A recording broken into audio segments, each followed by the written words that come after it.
എല്ലാവർക്കും നമസ്കാരം. PSCയുടെ കേരള ബജറ്റുമായി ബന്ധപ്പെട്ട ആദ്യത്തെ ക്ലാസ്സിലേക്ക് എല്ലാവർക്കും സ്വാഗതം. ഇന്നത്തെ ക്ലാസ്സിൽ നമ്മൾ ഡിസ്കസ് ചെയ്യാൻ പോകുന്നത് 2025 ബജറ്റുമായി ബന്ധപ്പെട്ട് കേരള PSC ചോദിക്കാൻ സാധ്യതയുള്ള കാര്യങ്ങളെ കുറിച്ചാണ് നമ്മൾ ഇന്നത്തെ ക്ലാസ്സിൽ ഡിസ്കസ് ചെയ്യുന്നത്. ആദ്യം തന്നെ ക്ലാസ്സിലേക്ക് കടക്കുന്ന സമയത്ത് ആദ്യം നമുക്ക് കാണാം നമുക്ക് കേരള ബജറ്റ്. കേരളത്തിൽ ആദ്യമായിട്ട് ബജറ്റ് അവതരിപ്പിച്ചത് ആരാന്ന് ചോദിച്ചാല് കേരളത്തിൽ ആദ്യമായിട്ട് ബജറ്റ് അവതരിപ്പിച്ചത് സി അച്യുതമേനോനാണ് കേരളത്തിൽ ആദ്യമായിട്ട് ബജറ്റ് അവതരിപ്പിക്കുന്നത്. ഇതാണ് സി അച്യുതമേനോൻ. ഓക്കെ, ഇനി കേരളത്തിൽ ഏറ്റവും കൂടുതൽ തവണ ബജറ്റ് അവതരിപ്പിച്ചത് ആരാന്ന് ചോദിച്ചാല് അത് KM മാണിയാണ്. KM മാണിയാണ് കേരളത്തിൽ ഏറ്റവും കൂടുതൽ ബജറ്റ് അവതരിപ്പിച്ചത്. ഓക്കെ, ഇനി ഏറ്റവും ദൈർഘ്യമേറിയ ബജറ്റ് അവതരിപ്പിച്ചത് ആരാന്ന് ചോദിച്ചാല് അത് ഡോക്ടർ തോമസ് ഐസക് ആണ് ഏറ്റവും കൂടുതൽ സമയം എടുത്തിട്ടുള്ള ബജറ്റ് അവതരിപ്പിച്ചത്, അതായത് ദൈർഘ്യമേറിയ ബജറ്റ് അവതരിപ്പിച്ചത്. ഓക്കെ, അത് സമയം എത്രയാന്ന് ചോദിച്ചാല് 3 മണിക്കൂറും 17 മിനിറ്റും എടുത്തിട്ടാണ് തോമസ് ഐസക് ഒരു ബജറ്റ് അവതരിപ്പിച്ചത്. ഓക്കെ, ഇനി ഏറ്റവും ചെറിയ ബജറ്റ് അവതരിപ്പിച്ചത് ആരാന്ന് ചോദിച്ചാല് EK നായനാറാണ്. EK നായനാർ വെറും 6 മിനിറ്റ് എടുത്തിട്ടാണ് 6 മിനിറ്റ് കൊണ്ടാണ് ബജറ്റ് അവതരിപ്പിച്ചത്. ഓക്കെ, ആ കാര്യം ഒന്ന് ഓർത്തിരിക്കുക. ഇവിടെ നമ്മൾ പറയാൻ വിട്ടുപോയ കാര്യം ചോദിച്ചാല് കേരളത്തിൽ ഏറ്റവും കൂടുതൽ തവണ ബജറ്റ് അവതരിപ്പിച്ചത് KM മാണിയാന്ന് പറഞ്ഞു. KM മാണി 13 തവണയാണ് ബജറ്റ് അവതരിപ്പിച്ചത്. അതുകൂടി ഒന്ന് ഓർത്തിരിക്കുക. ഓക്കെ, ഇനി അടുത്തൊരു പോയിന്റ് ആണ് സംസ്ഥാന ബജറ്റിനെ പറ്റി പ്രതിപാദിക്കുന്ന ആർട്ടിക്കിൾ ഏതാന്ന് ചോദിച്ചാല് ആർട്ടിക്കിൾ 202 സംസ്ഥാനത്തെ ബജറ്റിനെ പറ്റി പ്രതിപാദിക്കുന്ന ആർട്ടിക്കിള്. കേന്ദ്ര ബജറ്റിനെ പറ്റി പ്രതിപാദിക്കുന്ന ആർട്ടിക്കിളിനെ കുറിച്ചൊക്കെ നമ്മൾ കഴിഞ്ഞ ക്ലാസ്സിൽ സെൻട്രൽ ഗവൺമെന്റിന്റെ ബജറ്റുമായി ബന്ധപ്പെട്ട യൂണിയൻ ബജറ്റുമായി ബന്ധപ്പെട്ട ക്ലാസ്സിൽ കൃത്യമായിട്ട് പറഞ്ഞിട്ടുണ്ട്. അത് കാണാത്തവർ അതുകൂടി ഒന്ന് കാണാൻ ശ്രമിക്കുക. ഇനി ഭരണഘടനയുടെ ഏത് പാർട്ടിലാണ് പ്രതിപാദിക്കുന്നത് ചോദിച്ചാൽ ഭരണഘടനയുടെ 6ാമത്തെ പാർട്ട് 6ലാണ് പ്രതിപാദിക്കുന്നത്. ഓക്കെ, സഭയിൽ ബജറ്റ് അവതരിപ്പിക്കുന്നത് ധനകാര്യ മന്ത്രിയാണ്, സഭയിൽ ബജറ്റ് വെക്കുന്നത് ഗവർണറാണ്. ഈ 2-3 കാര്യങ്ങൾ കൂടി ഇതിന്റെ കൂടി ഒന്ന് ഓർത്തിരിക്കുക. ഓക്കെ, ഇനി നമ്മൾ യഥാർത്ഥ ടോപ്പിക്കിലേക്ക് വരുന്ന സമയത്ത് കേരള ബജറ്റ് 2025-2026 ബജറ്റ് അവതരിപ്പിച്ച തീയതി ചോദിച്ചാല് 2025 ഫെബ്രുവരി 7-നാണ് ധനകാര്യമന്ത്രിയായ KN ബാലഗോപാൽ ബജറ്റ് അവതരിപ്പിച്ചത്. ഈ KM ബാലഗോപാലിന്റെ 5ാമത്തെ ബജറ്റാണിത്. KN ബാലഗോപാൽ അവതരിപ്പിക്കുന്ന 5ാമത്തെ ബജറ്റാണ് ഇപ്പോ കഴിഞ്ഞ 2025-26 കേരളത്തിൽ നടന്ന ബജറ്റ്. ഓക്കെ, കേരളത്തിലെ ബജറ്റ് അവതരിപ്പിക്കുന്നത് ധനകാര്യമന്ത്രിയാണ്. ഓക്കെ, ഇനി അതുമായി ബന്ധപ്പെട്ട് ഓർത്തിരിക്കേണ്ട മറ്റൊരു പോയിന്റ് ആണ് സംസ്ഥാനത്ത് ആദ്യമായി സിറ്റിസൺ ബജറ്റ് അവതരിപ്പിച്ചത് ആരാന്ന് ചോദിച്ചാല് സിറ്റിസൺ ബജറ്റ് അവതരിപ്പിച്ച മന്ത്രി ആരാന്ന് ചോദിച്ചാല് KN ബാലഗോപാലാണ്.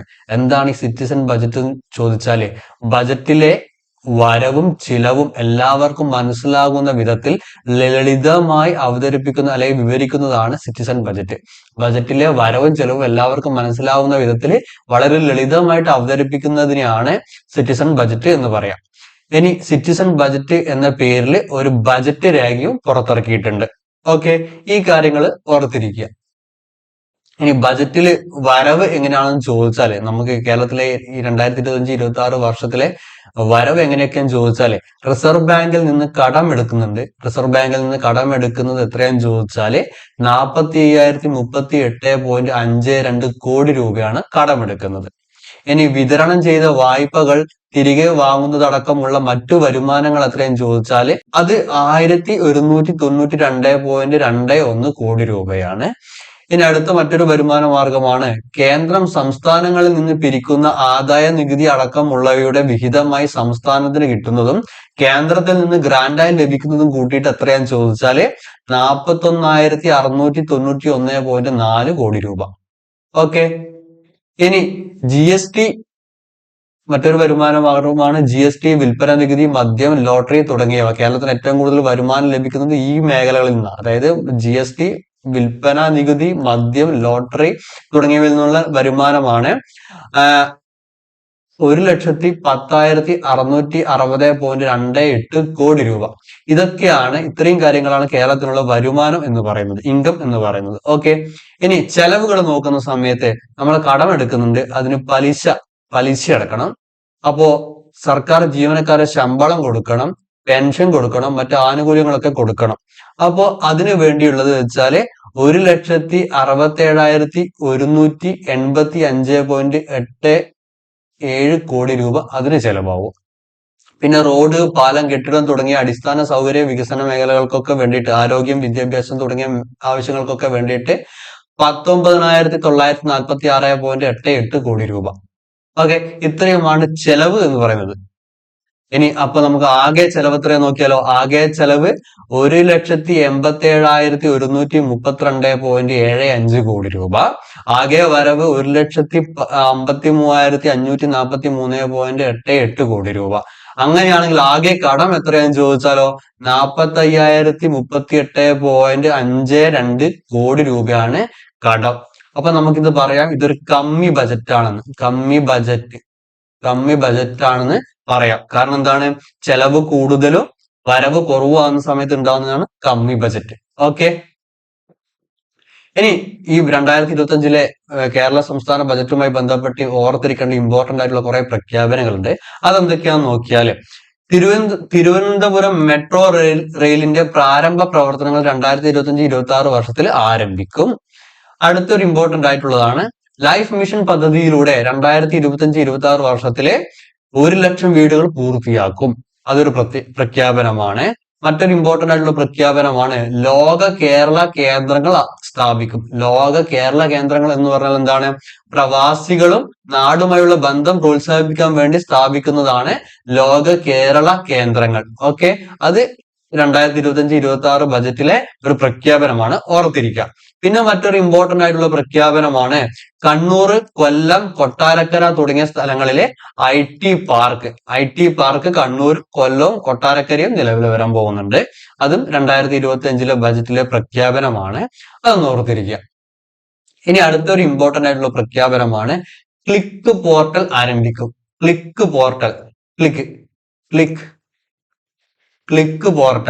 എന്താണ് ഈ ക്ലിക്ക് പോർട്ടൽ എന്ന് ചോദിച്ചാല്, അതിന് ഫുൾ ഫോം ചോദിച്ചാല് Kerala land bank for industrial corridor development. അതായത് വ്യവസായത്തിന് വേണ്ടിയുള്ള ഭൂമി വാങ്ങല്, വിൽക്കല്, ലീസ് ചെയ്യല് എന്നിവയുമായി ബന്ധപ്പെട്ട ഒരു പോർട്ടലാണ് ക്ലിക്ക് പോർട്ടൽ. അത് ആരംഭിക്കുമെന്ന് ഈ 2025 ബജറ്റിൽ പ്രഖ്യാപിച്ചിട്ടുണ്ട്. മറ്റൊരു പദ്ധതിയാണ് കെ ഹോംസ് എന്ന് പറയുന്നത് ഉദ്ദേശിക്കുന്നത് വെച്ചാൽ, കേരളത്തിൽ ഒഴിഞ്ഞു കിടക്കുന്ന വീടുകളെ ടൂറിസത്തിനായിട്ട് ഉപയോഗിക്കുക എന്നുള്ള ഒരു പദ്ധതിയാണ് കെ ഹോംസ്. കേരളത്തിൽ ഒഴിഞ്ഞു കിടക്കുന്ന വീടുകളെ ടൂറിസത്തിന് വേണ്ടിയിട്ട് ഉപയോഗിക്കുക എന്നുള്ള ഒരു പദ്ധതിയാണ് കെ ഹോംസ്. ഓക്കെ, മറ്റൊരു ഇമ്പോർട്ടന്റ് പ്രഖ്യാപനമാണ് ഹൈഡ്രജൻ വാലി ആരംഭിക്കുക. ഹൈഡ്രജൻ വാലി എന്നുകൊണ്ട് ഉദ്ദേശിക്കുന്നത് വെച്ചാൽ ഹൈഡ്രജൻ പ്രൊഡക്ഷൻ കൂട്ടുക. അതായത് എന്തിനു വേണ്ടിയിട്ട്, for an eco friendly fuel. അതായത് പ്രകൃതിക്ക് ദോഷമല്ലാത്ത ഒരു ഇന്ധനമായിട്ട് ഹൈഡ്രജന്റെ പ്രൊഡക്ഷൻ കൂട്ടുക എന്ന് ഉദ്ദേശിച്ചുകൊണ്ട് ആരംഭിക്കുന്ന ഒരു പ്രൊജക്ട് ആണ് ഹൈഡ്രജൻ വാലി പ്രൊജക്ട്, അല്ല ഹൈഡ്രജൻ വാലി ആരംഭിക്കുന്നത്. ഓക്കെ, ഇനി തിരുവനന്തപുരത്ത് GPD ക്ലസ്റ്റർ സ്ഥാപിക്കും. പിന്നെ ഒരു ഇമ്പോർട്ടന്റ് ആയിട്ടുള്ള ഒരു കാര്യമാണ് super computer for research institution. ഗവേഷണ കേന്ദ്രങ്ങൾക്ക് വേണ്ടിയിട്ട് സൂപ്പർ കമ്പ്യൂട്ടറുകളെ നൽകും. മറ്റൊരു ഇമ്പോർട്ടന്റ് ആയിട്ടുള്ള കാര്യമാണ്, തിരുവനന്തപുരം, കൊച്ചി, കണ്ണൂർ തുടങ്ങിയ സ്ഥലത്ത് സയൻസ് പാർക്ക് ആരംഭിക്കും. പിന്നൊന്നാണ് ന്യൂ ഇന്നിങ്സ് പദ്ധതി. എന്താണ് ന്യൂ ഇന്നിങ്സ് പദ്ധതി എന്ന് ചോദിച്ചാല്, മുതിർന്ന പൗരന്മാർക്ക് വ്യവസായം തുടങ്ങാനുള്ള സഹായം നൽകുന്ന പദ്ധതിയാണ് ന്യൂ ഇന്നിങ്സ് പദ്ധതി. ഓക്കെ, നമുക്കറിയാം ഇനി ഉള്ളൊരു ഇമ്പോർട്ടന്റ് ആയിട്ടുള്ള കാര്യമാണ് MT സ്മാരക പഠന കേന്ദ്രം ആരംഭിക്കും. MT സ്മാരക പഠന കേന്ദ്രം ആരംഭിക്കുന്നത് എവിടെയെന്ന് ചോദിച്ചാല്, തിരൂർ തുഞ്ചൻ പറമ്പിനോട് ചേർന്നിട്ടാണ് MT സ്മാരക പഠന കേന്ദ്രം ആരംഭിക്കുന്നത്. MT വാസുദേവൻ നായർ മരിച്ചത് എപ്പോന്ന് ചോദിച്ചാല്, ഇപ്പോ 2024 ഡിസംബർ 25-നാണ് MT മരിച്ചു പോകുന്നത്. അപ്പോ ഇതുമായി ബന്ധപ്പെട്ട ചോദ്യങ്ങൾ ഇനി വരുന്ന PSC പരീക്ഷകളിൽ ചോദിക്കാൻ സാധ്യതയുണ്ട്. അതുകൊണ്ട് ഈ കാര്യങ്ങൾ ഓർത്തിരിക്കുക. ഓക്കെ, ഇനി വൈക്കം സത്യാഗ്രഹ സ്മാരക പഠന കേന്ദ്രം ആരംഭിക്കും. എവിടെ? വൈക്കം സത്യാഗ്രഹ പഠന സ്മാരക കേന്ദ്രം എവിടെ ആരംഭിക്കുന്നത്? വൈക്കത്ത് തന്നെയാണ് ആരംഭിക്കുന്നത്. എന്താണ് വൈക്കം സത്യാഗ്രഹ സ്മാരക പഠന കേന്ദ്രം ആരംഭിക്കാനുള്ള കാരണം എന്താണെന്ന് ചോദിച്ചാൽ, വൈക്കം സത്യാഗ്രഹം നടന്നത് 1924 2024 അതിന് 100ാം വാർഷികം ആഘോഷിച്ചു. അതുമായി ബന്ധപ്പെട്ടിട്ടാണ് വൈക്കം സത്യാഗ്രഹ സ്മാരക പഠന കേന്ദ്രം ആരംഭിക്കുന്നത്. അത് ഒന്ന് ഓർത്തിരിക്കാം. ഇനി ധർമ്മടം നിയോജക മണ്ഡലത്തിൽ ഗ്ലോബൽ ഡയറി വില്ലേജ് സ്ഥാപിക്കും. ഓക്കെ. ഇനി അടുത്ത ഒന്നാണ് മലപ്പുറം മൂർക്കനാട് മിൽമ പാൽപ്പൊടി ഫാക്ടറി ഉദ്ഘാടനം ചെയ്തു. അത് ഒന്ന് ഓർത്തിരിക്കുക. മലപ്പുറം മൂർക്കനാട് മിൽമ പാൽപ്പൊടി ഫാക്ടറി ഉദ്ഘാടനം ചെയ്തു. അത് ബജറ്റിൽ മെൻഷൻ ചെയ്ത കാര്യമാണ്, അതുകൊണ്ടാണ് പറഞ്ഞത്. ഓക്കെ. ഇനി അടുത്തൊരു ഇമ്പോർട്ടന്റ് ആയിട്ടുള്ള കാര്യമാണ് കോഴിക്കോട് ജില്ലയിൽ വനം വകുപ്പിന് കീഴിൽ പുതിയ ബയോളജിക്കൽ പാർക്ക് സ്ഥാപിക്കും. കോഴിക്കോട് ജില്ലയിൽ വനം വകുപ്പിന് കീഴിൽ പുതിയ ബയോളജിക്കൽ പാർക്ക് സ്ഥാപിക്കും. അതേപോലെ തന്നെ ശാസ്താംകോട്ടയിൽ എക്കോ ടൂറിസം പദ്ധതി നടപ്പിലാക്കും. അടുത്ത ഒന്നാണ് നെട്ടുകാൽ തേരിയിൽ കാലിത്തീറ്റ ഫാം സ്ഥാപിക്കും. നെട്ടുകാൽ തേരി തിരുവനന്തപുരം ജില്ലയിലാണ്. അത് ഓർത്തിരിക്കുക. ഇനി മുന്നേ ഉള്ള ഒരു പദ്ധതിയാണ് ബ്രേക്ക് ത്രൂ എന്ന് പറയുന്നത് വെച്ചാല് എറണാകുളം ജില്ലയിലെ വെള്ളക്കെട്ടുകൾ ഒഴിവാക്കാനുള്ള ഒരു പദ്ധതിയായിരുന്നു. ആ പദ്ധതിക്ക് 10 കോടി രൂപ മുന്നേ ഉള്ള ഒരു പദ്ധതിയാണ്. അതിന് 10 കോടി രൂപ വിലയിരുത്തിയിട്ടുണ്ട്. ഓക്കെ. ഇനി മറ്റൊരു പദ്ധതിയാണ് വനയാത്രാ പദ്ധതി. ഇപ്പൊ വിനോദസഞ്ചാര മേഖലകളിൽ ഒരു ട്രക്കിങ്ങിന് വല്ലാത്തൊരു താല്പര്യം കാണിച്ചു വരുന്നുണ്ട്. ആ വർദ്ധിച്ചു വരുന്ന ട്രക്കിംഗ് താല്പര്യം പ്രോത്സാഹിപ്പിക്കാൻ വേണ്ടിയുള്ള ഒരു പദ്ധതിയാണ് വനയാത്രാ പദ്ധതി. ഇനി ഒരു പദ്ധതിയാണ് പുനരുജ്ജീവനം പദ്ധതി. അതായത് നമ്മുടെ കേരളത്തിൽ ബിസിനസ് നടത്തി തകർന്നുപോയ, വ്യവസായം നടത്തി തകർന്നുപോയ കുറെ ആൾക്കാരുണ്ട്. അപ്പൊ അവർക്ക് വേണ്ടിയുള്ള ഒരു പദ്ധതിയാണ്. തകർന്നുപോയ വ്യവസായങ്ങൾ അല്ലെങ്കിൽ പ്രശ്നങ്ങൾ നേരിടുന്ന വ്യവസായങ്ങൾക്ക് വേണ്ടിയിട്ട് അതിനെ സഹായിക്കാൻ വേണ്ടിയുള്ള ഒരു പദ്ധതിയാണ് പുനരുജ്ജീവനം പദ്ധതി. ഓക്കെ. ഇനി മറ്റൊരു പ്രഖ്യാപനമാണ് പാമ്പ് വിഷബാധ ജീവഹാനി രഹിത കേരളം പദ്ധതി. അതെന്താണെന്ന് വെച്ചാല് അടുത്ത 5 വർഷം കൊണ്ട് കേരളത്തിൽ പാമ്പ് കടിയേറ്റുള്ള മരണം ഒഴിവാക്കാനുള്ള ഒരു പദ്ധതിയാണ്. പാമ്പ് വിഷബാധ ജീവഹാനി രഹിത കേരളം പദ്ധതി. ഓക്കെ. ആ കാര്യം ഒന്ന് ഓർത്തിരിക്കുക.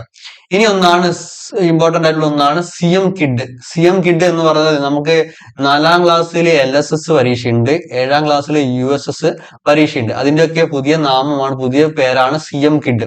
അതെന്താന്ന് ചോദിച്ചാല് chief minister's knowledge intelligence and diligence scholarship. Okay. CM കിഡിന്റെ ഫുൾ ഫോം ആണ് chief minister's knowledge intelligence and diligence scholarship. Okay. അത് LSS-നും USS-നും പുതിയ പേരാണ്. അതൊന്ന് ഓർത്തിരിക്കുക.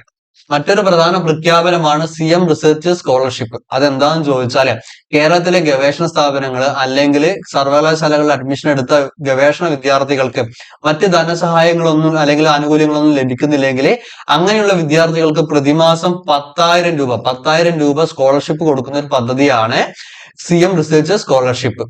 ഓക്കെ. ഇനി കൊട്ടാരക്കരയിൽ സയൻസ് മ്യൂസിയം നിലവിൽ വരുന്നുണ്ട്. അതും ഒന്ന് ഓർത്തിരിക്കാം. പിന്നെ നമ്മളെ സാധാരണക്കാരെ പ്രതികൂലമായി ബാധിച്ചൊരു കാര്യമാണ് അടിസ്ഥാന ഭൂനികുതി നിരക്ക് 50% വർദ്ധിപ്പിക്കും. 50% വർദ്ധിപ്പിക്കുന്നുണ്ട്. ഓക്കെ. അതൊന്ന് ഓർത്തിരിക്കുക. ഇനി പഞ്ചായത്ത് തലത്തില്, നഗരസഭാ തലത്തില്, കോർപ്പറേഷൻ തലത്തില് ഉള്ള ഭൂനികുതികളും മറ്റുള്ള കാര്യങ്ങളൊക്കെ വിസ്തീർണത്തിനനുസരിച്ചുള്ള ഭൂനികുതികളൊക്കെ ഇവിടെ കൊടുത്തിട്ടുണ്ട്. നിങ്ങൾക്ക് ആവശ്യമുണ്ടെങ്കിൽ ഒന്ന് നോക്കാം. PSC-ക്ക് ചോദിക്കുന്ന കാര്യങ്ങളല്ല, അതൊന്ന് ജനറൽ നോളജ് ആയിട്ട് ഒന്ന് മനസ്സിലാക്കി വെക്കാൻ വേണ്ടി മാത്രം കൊടുത്തതാണ്. ഇനി അടുത്തൊരു ഇമ്പോർട്ടന്റ് ആയിട്ടുള്ള പ്രഖ്യാപനമാണ് കൊല്ലം ജില്ലയിലെ ചരിത്രവും സമുദ്ര പാരമ്പര്യവും പ്രദർശിപ്പിക്കുന്നതിന് ഹിസ്റ്ററി ആൻഡ് മാരിടൈം മ്യൂസിയം സ്ഥാപിക്കും. ചോദിക്കുക, ഹിസ്റ്ററി ആൻഡ് മാരിടൈം മ്യൂസിയം സ്ഥാപിക്കുന്നത് എവിടെയെന്ന് ചോദിച്ചാൽ കൊല്ലം ജില്ലയിലാണ്. കൊല്ലം ജില്ലയിലെ ചരിത്രവും സമുദ്ര പാരമ്പര്യവും പ്രദർശിപ്പിക്കുന്നതിന് വേണ്ടിയിട്ടാണ് ഇങ്ങനെ ഒരു മ്യൂസിയം സ്ഥാപിക്കുന്നത്. ഹിസ്റ്ററി ആൻഡ് മാരിടൈം മ്യൂസിയം സ്ഥാപിക്കും. ഓക്കെ.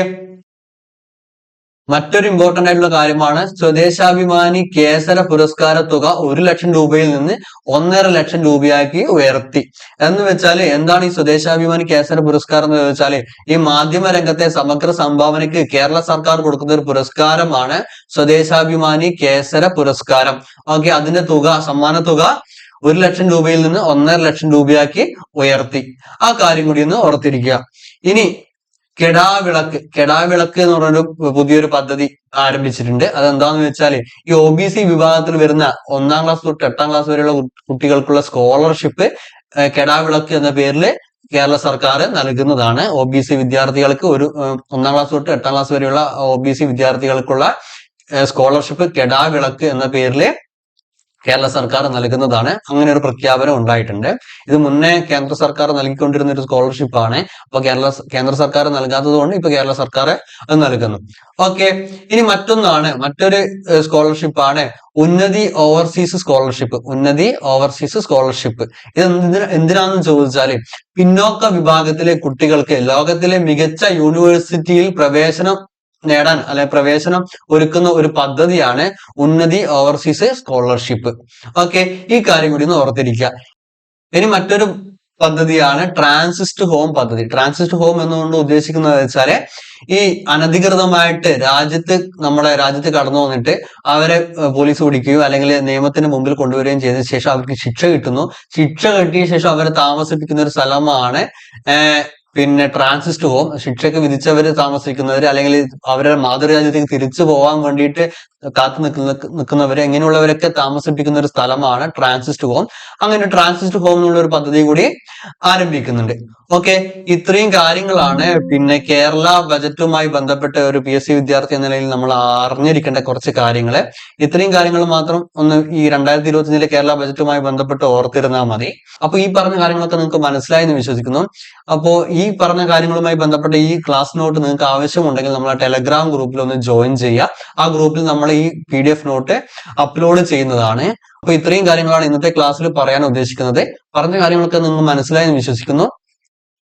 Thank you.